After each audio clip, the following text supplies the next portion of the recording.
let's go ahead and get into our next segment, which I believe that Miss August, you're going to take us in. Yep, I sure am.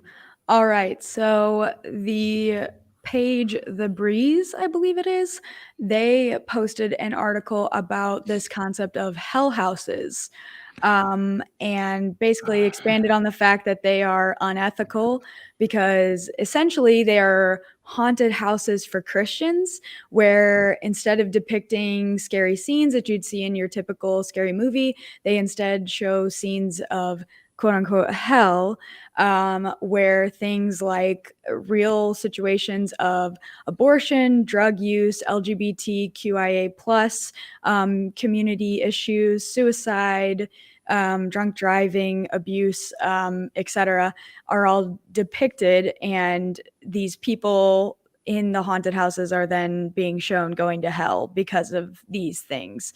And their main goal is to try to scare people, really. And so people are arguing that they are unethical because it's just scenes of hell and kind of triggering situations. So, what do you all think about that? It's a bad idea. That's a hot take. What really bugs me about these is they every fucking Sunday they can talk about these things in their little churches. They don't have to barge in on Halloween. It's like it's one day, people. You can just leave it be, all right? And you don't need your stupid hell houses. I don't care. Like, yeah, sure, hell's scary. Sure, Halloween's all about scary, but you don't have to drag that shit into this holiday because it's scary, yeah, but it's supposed to be fun scary, not you're going to hell because you happen to be a member of the LGBTQIA plus community. You don't need that crap, all right? Save it for your Sundays. And yes, I know Halloween's on a Sunday this year, but it's really okay. Just happenstance. Oh, I was also going to tell you, Neil, we're way past the the 2-minute mark. So if you want to switch your fridging to something else, feel free. I realize that. I am trying to curb my. I am literally, you know that character from Tiny Toons called Foulmouth? That's me. That's fair. Quite fair. Jason, yeah, no, it irks the crap out of me, and it's not necessary. They can save that for their own little silly things. Yeah, I agree. It's just in bad taste, you know, and I mean like psychologically damaged kids too when they see that at that age, right?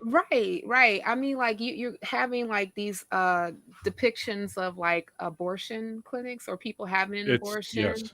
Yeah. You know, I mean, like basically everything that is supposedly something that you can get punished for or considered a sin that can take you to hell. Book. Yeah, according to that book, which I have a few copies of. Don't ask me why. I just do. And referential purposes. Well, I was going to say for entertainment purposes only. I mean, I want to say that this surprises me. I really want to say that this surprises me, but it just doesn't. And at the same time, I can only imagine like I don't know that this is true. I just feel like it's true. Kirk Cameron has to live in one of these houses, right? He just lives there so that whenever he goes from room to room, if he ever strays from the path, he's boom, abortion is bad. Boom, you know, it's right there. You know, he goes take a shower in the blood of the innocent or something, and it's like, no, this is a hell-worthy trespass. You can't. I'm just convinced that is true. You know, I met him. My condolences. I did meet. I met him when I was in college, August. I met Kirk Cameron. By this time, he was a full-fledged traveling evangelist. He was invited to a speaking engagement in the city where I worked at the time, and I worked at a hotel. So I checked him in, and he kept saying his name.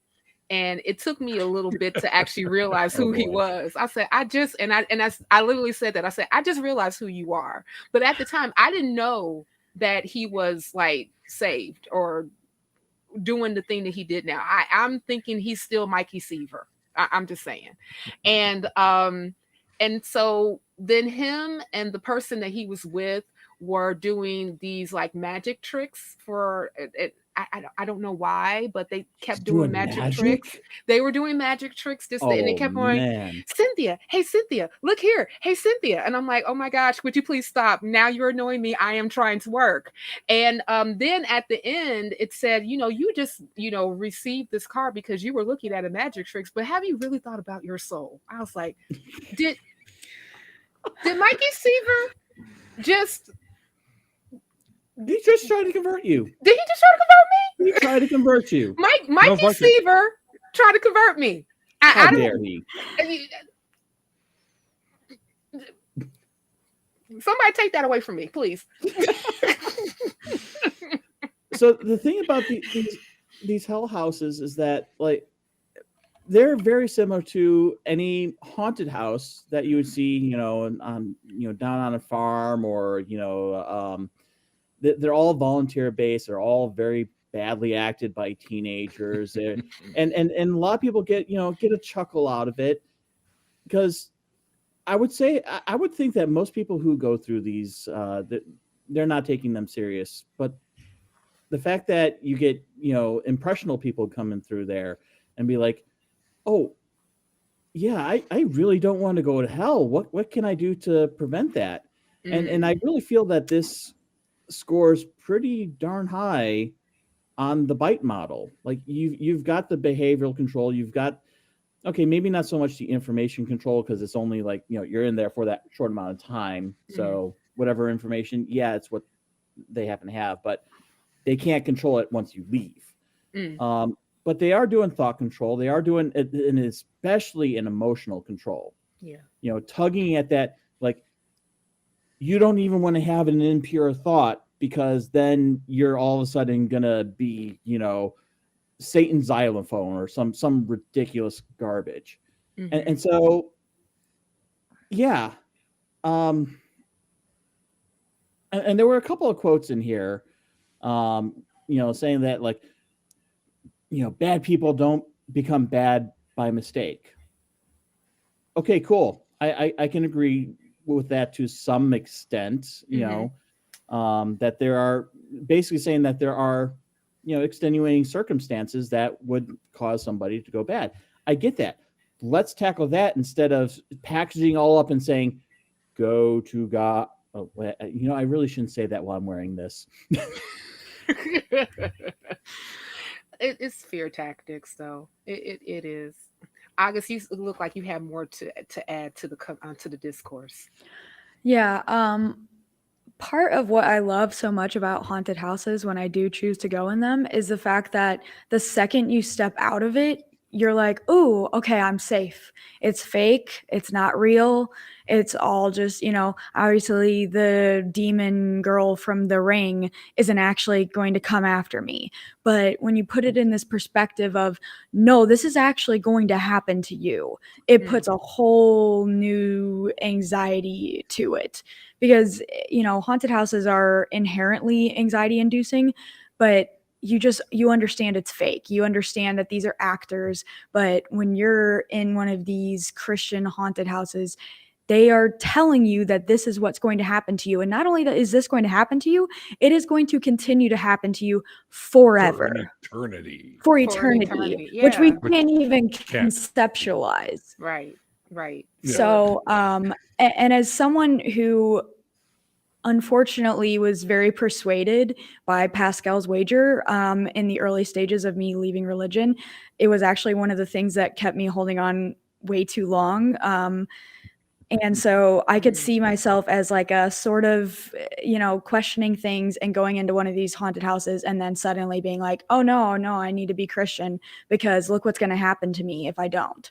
So I can see how that could just be, and especially all these people who aren't like, out or don't really know what they believe yet. And then it can drag them back into this basically indoctrination.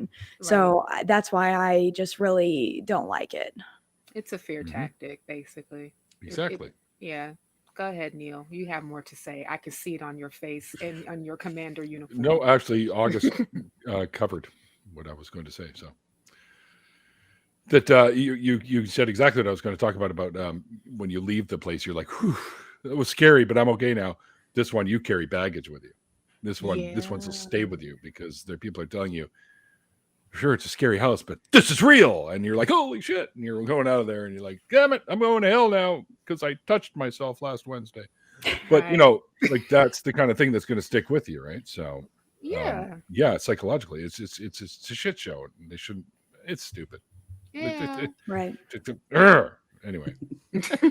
Did you all read the part about one of the there was an actual church that used to sell Hell Houses starter kits for like Oh yeah, I did see that. $299? Yeah. Did you guys take a look at the church? Oh, I didn't. What did you find out about it? Oh boy. Well, it seems like they have a pretty robust drama department. And There you go. please, people, the link will be provided in the show notes below. Do yourself a favor. Take a look at some of the photographs from their drama department. It's a sight to see.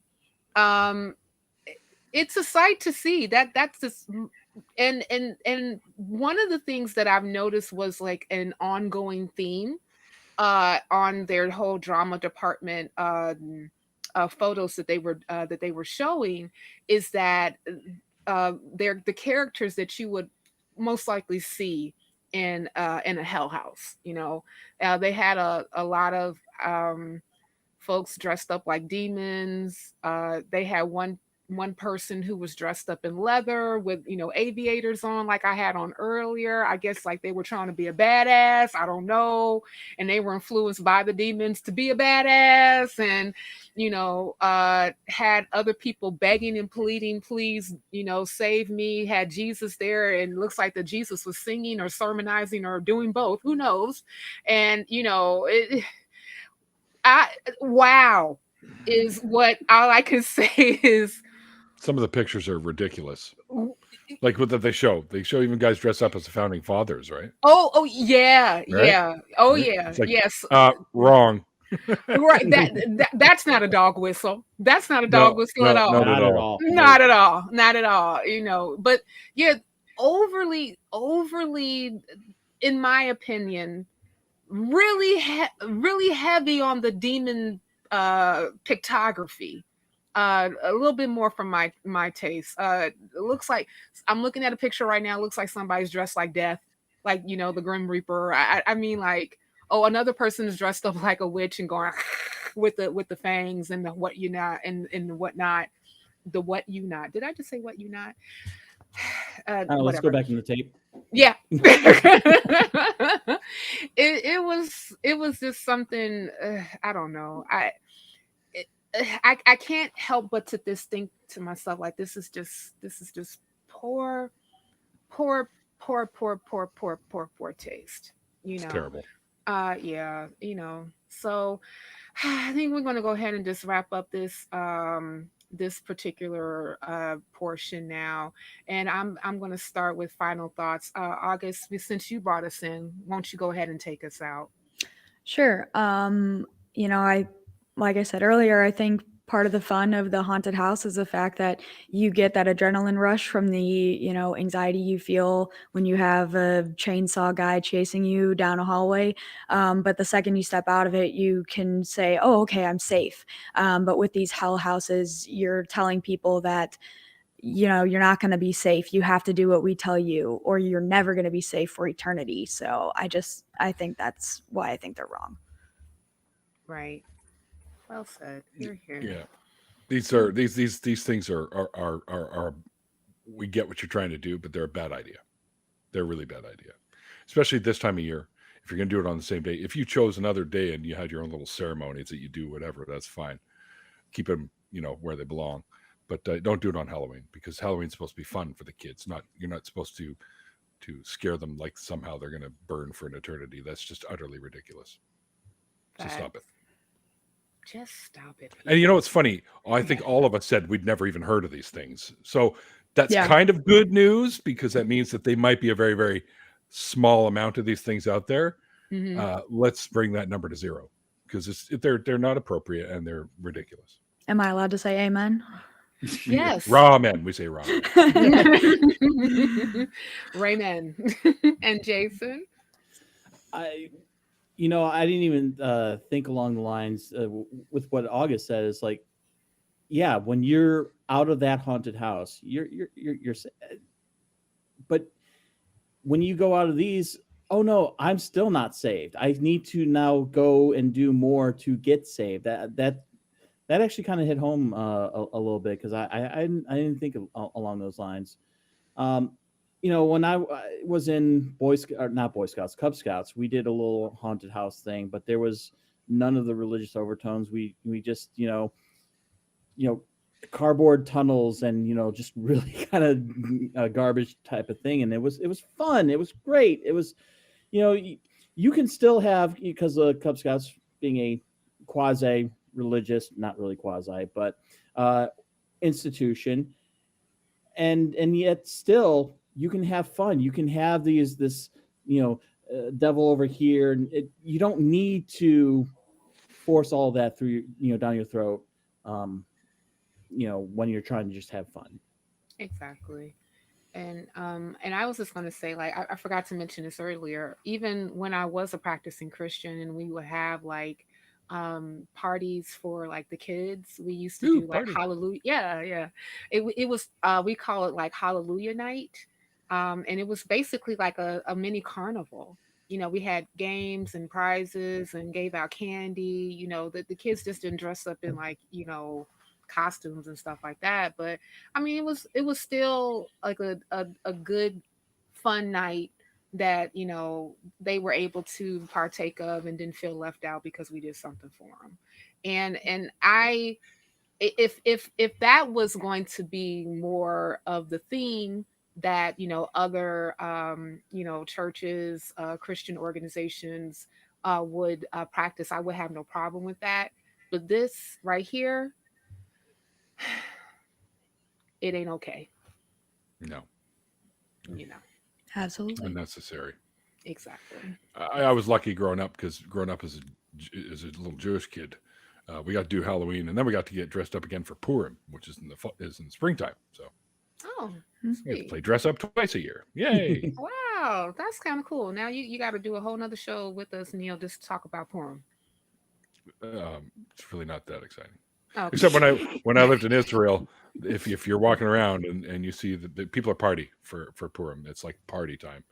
The whole idea behind it is to be so drunk that you don't recognize the people around you or something. Oh, sign me up. So they grab you if you're walking, they pull you in, and they stick a bottle of wine in your hands. And I'm like 15 when it's happened, 16 when this happened. I'm like, all right, I'm into this.